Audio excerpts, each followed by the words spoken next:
Doctor Hazari Prasad Dwivedi Hindi का प्रथम उपन्यास कौन सा माना है? यानी डॉक्टर हजारी प्रसाद द्विवेदी ने हिंदी का प्रथम उपन्यास कौन सा माना है? तो इसका सही उत्तर होगा पूर्ण प्रकाश चंद्र प्रभा। अगला प्रश्न, शिव नारायण श्रीवास्तव ने हिंदी का प्रथम उपन्यास किसे माना है? शिव नारायण श्रीवास्तव ने हिंदी का प्रथम उपन्यास किसे माना है? तो इसका सही उत्तर होगा रानी केतकी की कहानी। और मित्रों याद रखिएगा कि रानी केतकी की कहानी के रचयिता ईसा अल्लाह खां है। और मित्रों यह एक उपन्यास न होकर के एक कहानी है। अब बात करें आज के अगले प्रश्न की। देवकी नंदन खत्री के भूतनाथ उपन्यास को किसने पूरा किया था?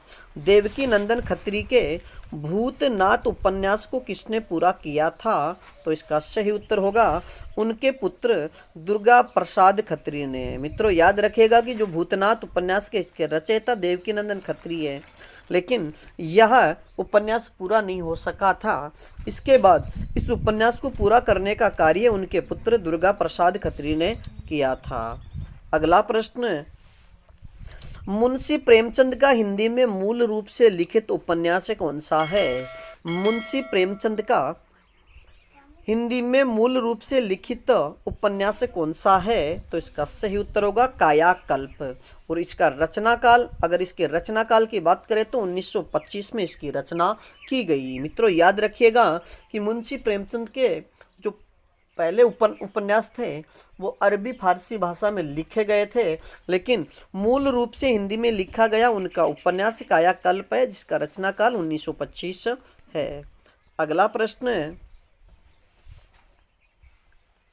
भारतीय कथा साहित्य की प्रथम नारी पात्र सुमन किस उपन्यास में चित्रित है?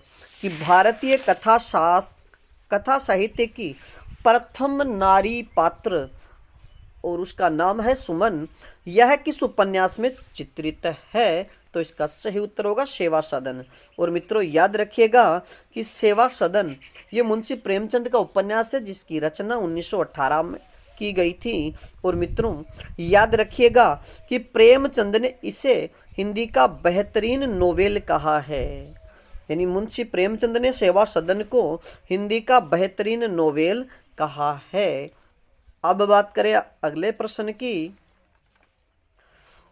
प्रेमचंद के किस उपन्यास में हरिजनों की समस्याओं का चित्रण किया गया है? यानी मुंशी प्रेमचंद का वह कौन सा उपन्यास है जिसमें हरिजनों की समस्याओं का चित्रण किया गया है? तो इसका सही उत्तर होगा कर्मभूमि। और मित्रों याद रखिएगा कि कर्मभूमि का जो रचना काल है 1932 ईस्वी है। और मित्रों याद रखिएगा कि कर्मभूमि उपन्यास का नायक अमरकांत व नायिका की बात करें तो मुन्नी है, जो एक अधिकारी है। अब बात करें अगले प्रश्न की।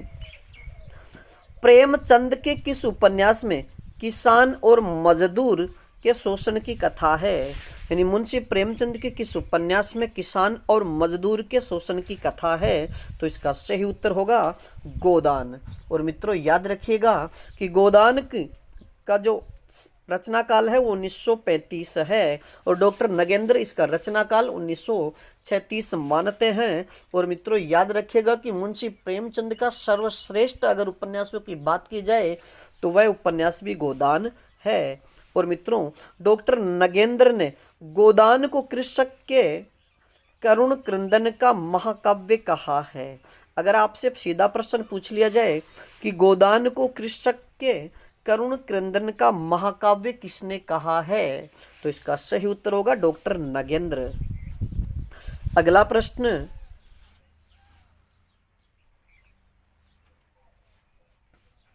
सिया राम शरण गुप्त के उपन्यास किस पर आधारित हैं? सिया राम शरण गुप्त के उपन्यास किस पर आधारित हैं? तो इसका सही उत्तर होगा गांधी दर्शन पर आधारित मनोवैज्ञानिक सामाजिक उपन्यास। यानी मित्रों याद रखिएगा कि सियाराम शरण गुप्त के उपन्यास गांधी दर्शन पर आधारित हैं, और गांधी दर्शन पर आधारित होने के साथ साथ यह मनोवैज्ञानिक सामाजिकता पर भी आधारित उपन्यास है। अब बात करें आज के अगले प्रश्न की।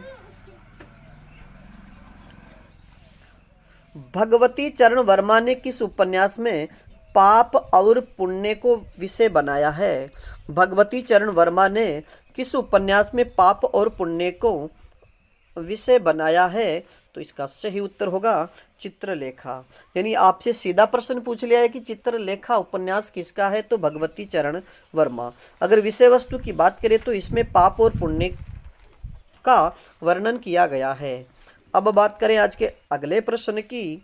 यशपाल का कौन सा उपन्यास पूंजीवाद, गांधीवाद और आतंकवाद का विरोध करने वाला उपन्यास है? यानी यशपाल का कौन सा उपन्यास पूंजीवाद, गांधीवाद और आतंकवाद का विरोध करने वाला है?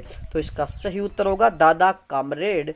और मित्रों याद रखिएगा कि दादा कामरेड जो उपन्यास है इसकी रचना 1941 ईस्वी में की गई थी। अगला प्रश्न, यशपाल का कौन सा उपन्यास राजनीतिक सांस्कृतिक पृष्ठभूमि पर आधारित है? यानी यशपाल का कौन सा उपन्यास राजनीतिक सांस्कृतिक पृष्ठभूमि पर आधारित है? तो इसका सही उत्तर होगा झूठा सच। और मित्रों याद रखिएगा कि यह उपन्यास 2 खंडों में विभाजित है। अगर इसके प्रथम खंड की बात करें तो इसका प्रथम खंड वतन और देश शीर्षक से 1958 में प्रकाशित हुआ था। और अगर इसके दूसरे खंड की बात करें तो देश का भविष्य शीर्षक से 1960 में प्रकाशित हुआ था। यानी झूठा सच। अगर इसके खंडों की बात कर दी जाएगी तो 2 खंड रहेंगे। बात करें अगले प्रश्न की। हजारी प्रसाद द्विवेदी ने चारूचंद्र लेख उपन्यास की कथा कहाँ से ली है? यानी हजारी प्रसाद द्विवेदी ने चारूचंद्र लेख उपन्यास की कथा कहाँ से ली है? तो इसका सही उत्तर होगा प्रबंध चिंतामणि से। अगला प्रश्न, रांघेय राघव का कौन सा उपन्यास नटों की जिंदगी को उजागर करने वाला है? यानी रांघेय राघव का कौन सा उपन्यास है जो नटों की जिंदगी को उजागर करने वाला है? तो इसका सही उत्तर होगा कब तक पुकारूं। और इसके रचना काल की बात करें तो 1957 में ये रचित है। और मित्रों याद रखिएगा कि कब तक पुकारूं यह एक आंचलिक उपन्यास है। और मित्रों बात करें अगले प्रश्न की। राही मासूम रज्जा का कौन सा उपन्यास शिया मुसलमानों की जिंदगी पर लिखा गया पहला उपन्यास है? राही मासूम रज्जा का कौन सा उपन्यास शिया मुसलमानों की जिंदगी पर लिखा गया पहला उपन्यास है? तो इसका सही उत्तर होगा आधा गांव। और मित्रों ये आधा गांव जो उपन्यास है ये 1966 में लिखा गया। और याद रखिएगा सबसे महत्वपूर्ण तथ्य कि इसमें भारत विभाजन के पहले और बाद की जिंदगी को उबारा गया है। अगर आपसे सीधा प्रश्न पूछ लिया जाए कि राही मासूम रज्जा का वह कौन सा उपन्यास है जो भारत पाकिस्तान विभाजन को लेकर लिखा गया, तो इसका सही उत्तर होगा आधा गांव। अगला प्रश्न, विष्णु प्रभाकर का वह उपन्यास जिसे साहित्य अकादमी पुरस्कार प्राप्त हुआ है? विष्णु प्रभाकर का वह उपन्यास कौन सा है जिसे साहित्य अकादमी पुरस्कार प्राप्त हुआ? तो इसका सही उत्तर होगा अर्धनारीश्वर। और मित्रों अर्धनारीश्वर के रचना काल की बात करें तो 1992 ईस्वी 1892 ईस्वी में इसका रचना काल, ये 1992। अगला प्रश्न, सुरेंद्र वर्मा का वह उपन्यास जिसे साहित्य अकादमी पुरस्कार मिला है? सुरेंद्र वर्मा का वह उपन्यास जिसे साहित्य अकादमी पुरस्कार मिला, तो इसका सही उत्तर होगा मुझे चांद चाहिए। अगर आपसे सीधा प्रश्न पूछ लिया जाए कि मुझे चांद चाहिए उपन्यास के रचयिता कौन है, तो इसका सही उत्तर होगा सुरेंद्र वर्मा। अगला प्रश्न, 5 आंगनों वाला घर उपन्यास के रचयिता कौन है? 5 आंगनों वाला घर उपन्यास के रचयिता कौन है? तो इसका सही उत्तर होगा गोविंद मिश्र। और मित्रों इस उपन्यास पर व्यास सम्मान भी मिला है। यानी गोविंद मिश्र को 5 आंगनों वाला घर उपन्यास के लिए व्यास सम्मान भी मिला है। अगला प्रश्न, वह उपन्यास जो स्त्री के शोषण के विरुद्ध हिंदी कथा साहित्य में सबसे जोरदार आवाज उठाने वाला है। यानी वह उपन्यास जो स्त्री के शोषण के विरुद्ध हिंदी कथा साहित्य में सबसे जोरदार आवाज उठाने वाला है। तो इसका सही उत्तर होगा तेरी मेरी उसकी बात। और मित्रों, ये तेरी मेरी उसकी बात उपन्यास के रचनाकाल की बात करें तो 1974 में ये लिखा गया। और इसके रचयिता की बात करें तो इसके रचयिता यशपाल है। अगला प्रश्न, धरती धन न अपना, धरती धन न अपना जिसका रचनाकाल 1972 है, उपन्यास किसका है? धरती धन न अपना उपन्यास किसका है? तो इसका सही उत्तर होगा जगदीश चंद्र माथुर का। और मित्रों याद रखिएगा कि इस उपन्यास में हरिजन यानी हरिजनों की व्यथा को व्यापक संवेदना के साथ उजागर किया गया है। अगला प्रश्न, हिंदी में तिलस्मी अय्यारी उपन्यासों के जनक कौन माने जाते हैं? हिंदी में तिलस्मी अय्यारी उपन्यासों के जनक कौन माने जाते हैं? तो इसका सही उत्तर होगा देवकीनंदन खत्री। अगला प्रश्न,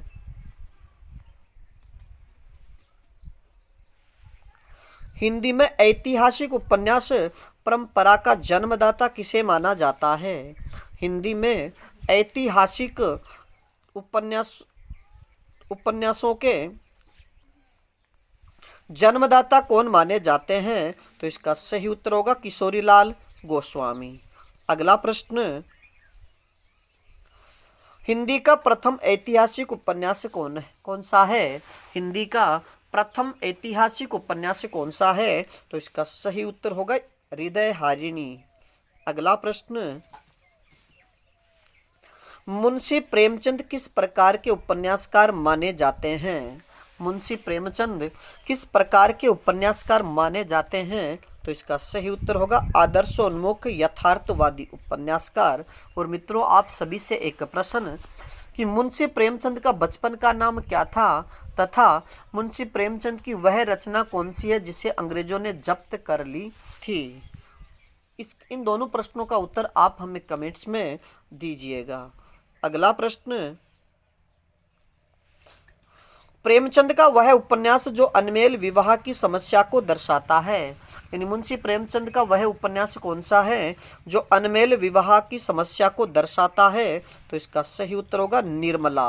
और मित्रों याद रखिएगा निर्मला का रचनाकाल 1927 है। और इसकी बात करें तो इसकी मुख्य नायिका निर्मला है तथा नायक की बात करें तो मुंशी तोताराम इसके नायक हैं। अगला प्रश्न,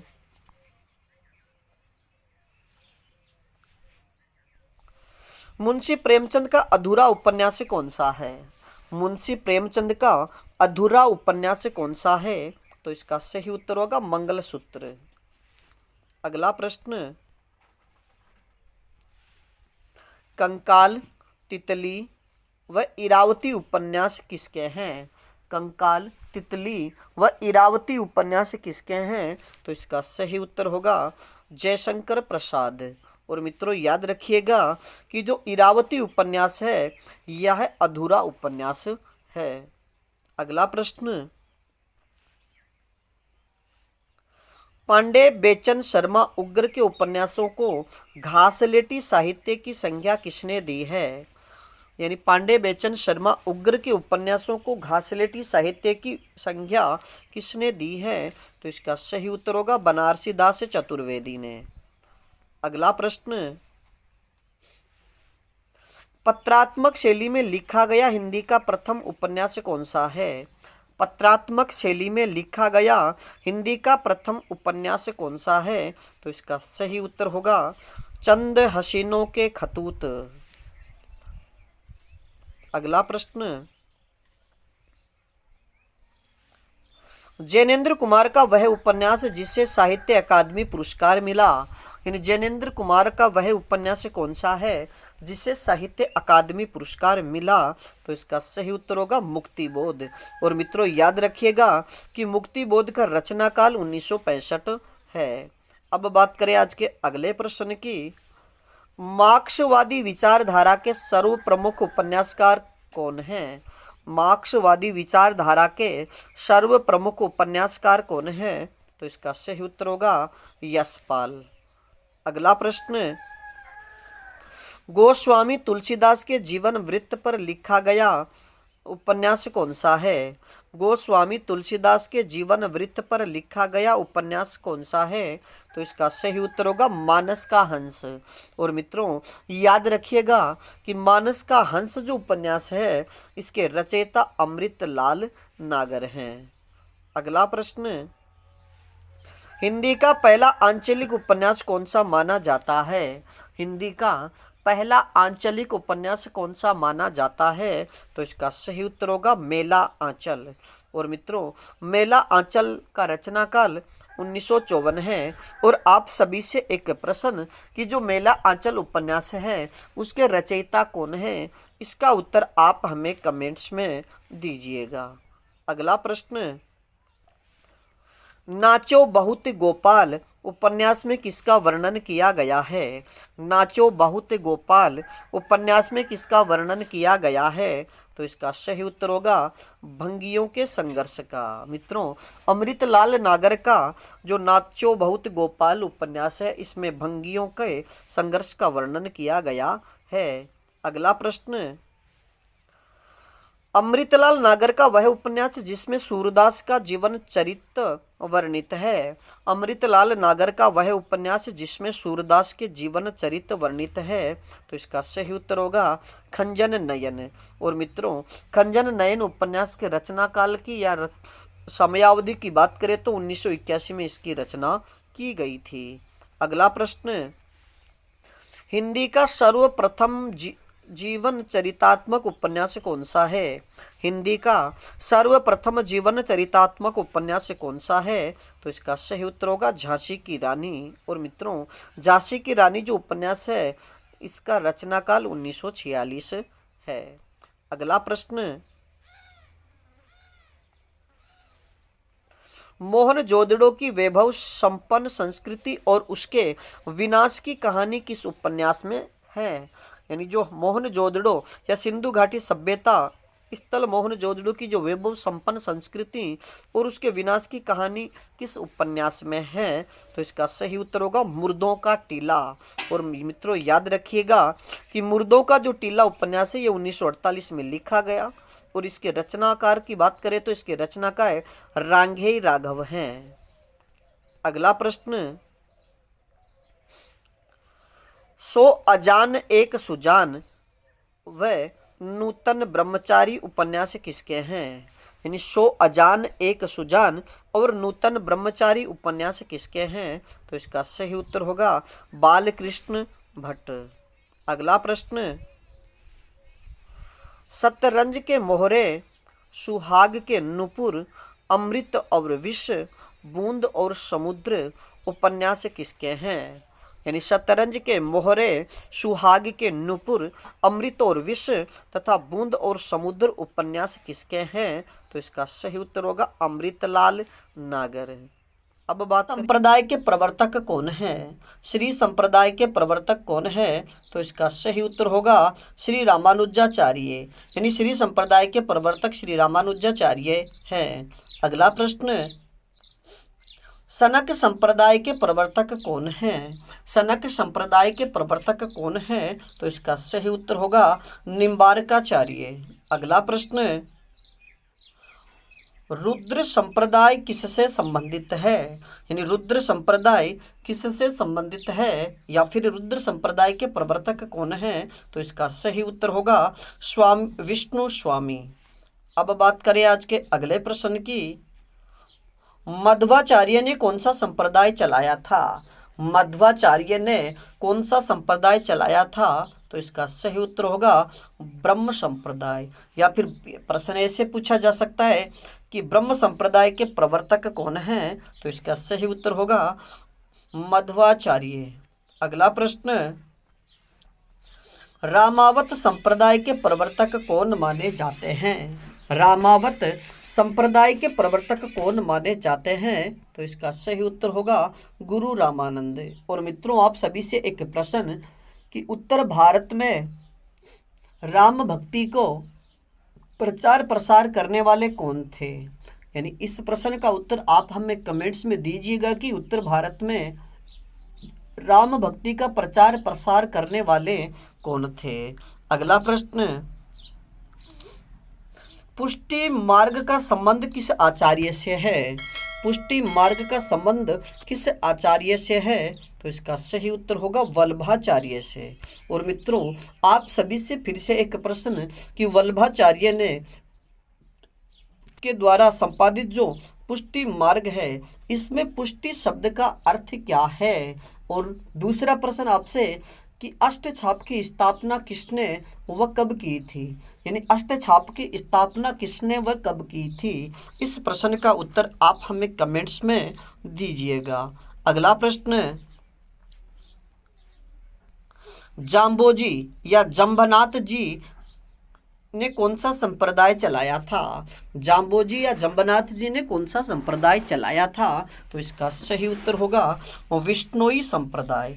मित्रों, याद रखिएगा कि विष्णोई संप्रदाय के 29 नियम थे, 20 धन 9। तो इस प्रकार ये शब्द बना बिश्नोई, यानी बिश्नोई संप्रदाय के प्रवर्तक जाम्बोजी थे। अगला प्रश्न, राधा वल्लभ संप्रदाय के प्रवर्तक कौन हैं? राधा वल्लभ संप्रदाय के प्रवर्तक कौन हैं? तो इसका सही उत्तर होगा हित हरिवंश, यानी हित हरिवंश ने राधा वल्लभ संप्रदाय चलाया था। अगला प्रश्न, सखी या हरिदासी संप्रदाय का संबंध किससे है? यानी सखी या हरिदासी संप्रदाय किसने चलाया था? तो इसका सही उत्तर होगा स्वामी हरिदास ने। अगला प्रश्न, संत जगजीवन दास ने कौन सा संप्रदाय चलाया था? संत जगजीवन दास ने कौन सा संप्रदाय चलाया था? तो इसका सही उत्तर होगा सतनामी संप्रदाय। मित्रों, याद रखिएगा कि हमारे द्वारा जो आज की क्लास में ये जितने भी संप्रदाय और उनके जो प्रवर्तक हैं उनको आप अच्छे से याद रखिएगा, क्योंकि इनसे संबंधित जो प्रश्न पूछा जाएगा वह या तो कूट भाषा का प्रश्न होगा कि निम्न में से कौन सा असुमेलित है, या निम्न में से कौन सा सुमेलित नहीं है, या फिर सुमेलित कीजिए। इस प्रकार का प्रश्न आपसे पूछा जा सकता है। तो आप प्रमुख संप्रदाय और उनके जो प्रवर्तक हैं उनको अच्छे से याद रखिएगा। तो संत जगजीवन दास ने सतनामी संप्रदाय चलाया था। अब बात करें आज के अगले प्रश्न की, पर ब्रह्म संप्रदाय का संबंध किससे है? पर ब्रह्म संप्रदाय का संबंध किससे है? तो इसका सही उत्तर होगा संत दादू दयाल से। और मित्रों, याद रखिएगा कि दादू दयाल को राजस्थान का कबीर कहा जाता है। अगला प्रश्न, द्वैतवाद या दर्शन, यानी द्वैतवाद दर्शन का संबंध किससे है? द्वैतवाद दर्शन का संबंध किससे है? तो इसका सही उत्तर होगा मध्वाचार्य से। अगला प्रश्न, चैतन्य महाप्रभु ने कौन सा संप्रदाय चलाया था? चैतन्य महाप्रभु ने कौन सा संप्रदाय चलाया था? तो इसका सही उत्तर होगा गौड़ीय संप्रदाय। अब बात करें आज के अगले प्रश्न की, तत्सुखी संप्रदाय के प्रवर्तक कौन हैं?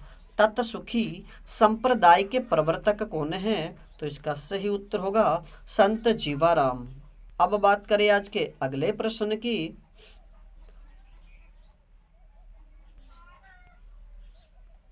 दास्य भाव या शरणागति भक्ति का संबंध किससे है? दास्य भाव या शरणागति भक्ति का संबंध किससे है? तो इसका सही उत्तर होगा रामानुजाचार्य। अगला प्रश्न, संत वीरभान ने कौन सा संप्रदाय चलाया था?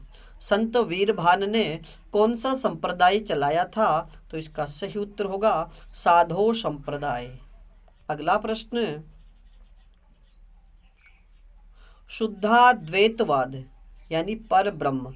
शुद्धाद्वैतवाद दर्शन के प्रवर्तक कौन हैं? शुद्धाद्वैतवाद के प्रवर्तक कौन हैं? तो इसका सही उत्तर होगा वल्लभाचार्य। यानी पुष्टि मार्ग के प्रवर्तक पूछ लिया जाए, अगर दर्शन में आपसे पूछ लिया जाए शुद्धाद्वैतवाद, तो उत्तर होगा वल्लभाचार्य।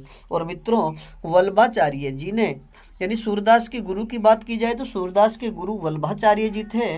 और वल्लभाचार्य जी ने सूरदास जी से कहा था कि तुम जो दास्य भाव की भक्ति है इसको छोड़ करके सख्य भाव की भक्ति करो। और उन्हीं के संपर्क में आने के बाद में सूरदास जी ने दास्य भाव की भक्ति छोड़ करके सख्य भाव की भक्ति आरंभ की थी। और मित्रों, अष्ट छाप में जो 8 शिष्य हैं, यानी 8 जो भक्त कवि हैं, उनमें 4 भक्त कवि वल्लभाचार्य के और 4 इनके पुत्र, यानी वल्लभाचार्य के पुत्र विठलाचार्य के हैं। इस प्रकार 8 कवियों की जो मंडली है उसी को हम अष्टछाप कहते हैं। तो अब मित्रों, आप सभी से एक प्रश्न कि सूरदास की मृत्यु पर किसने कहा कि अष्टछाप का जहाज जात है, जाको कछु लेना हो तो ले? यह पंक्ति सूरदास के विषय में किसने कही? तो इसका उत्तर आप हमें कमेंट्स में दीजिएगा। अब बात करें आज के अगले प्रश्न की। मीमांसा दर्शन से संबंधित है, यानी मीमांसा दर्शन से कौन संबंधित है? तो इसका सही उत्तर होगा जैमिनी। यानी जैमिनी का संबंध मीमांसा दर्शन से है। अगला प्रश्न, द्वैताद्वैतवाद से किसका संबंध है? द्वैताद्वैतवाद से किसका संबंध है? तो इसका सही उत्तर होगा निम्बार्काचार्य से। यानी द्वैताद्वैतवाद का संबंध निम्बार्काचार्य से है। और मित्रों, निम्बार्काचार्य जी द्वारा जिस ग्रंथ की रचना की गई उसका नाम है वेदांत परिजात भाष्य। अगला प्रश्न, विशिष्टाद्वैतवाद का संबंध किससे है? विशिष्टाद्वैतवाद का संबंध किससे है? तो इसका सही उत्तर होगा रामानुजाचार्य। और मित्रों, रामानुजाचार्य के ग्रंथ की बात करें तो श्री भाष्य, यानी रामानुजाचार्य ने श्री भाष्य की रचना की थी। अगला प्रश्न, शंकराचार्य का संबंध किस दर्शन से है? शंकराचार्य का संबंध किस दर्शन से है? तो इसका सही उत्तर होगा अद्वैतवाद से। आज की कक्षा का अगला प्रश्न, वैरागी दल के प्रवर्तक कौन हैं? वैरागी दल के प्रवर्तक कौन हैं? तो इसका सही उत्तर होगा स्वामी रामानंद। अगला प्रश्न, उत्तर मीमांसा या वेदांत दर्शन के प्रवर्तक कौन माने जाते हैं? उत्तर मीमांसा या वेदांत दर्शन के प्रवर्तक कौन माने जाते हैं? तो इसका सही उत्तर होगा बादरायण। अगला प्रश्न, सर चैनल पर नए हो तो हमारे चैनल को लाइक, सब्सक्राइब और अपने मित्रों तक शेयर जरूर कीजिएगा। धन्यवाद।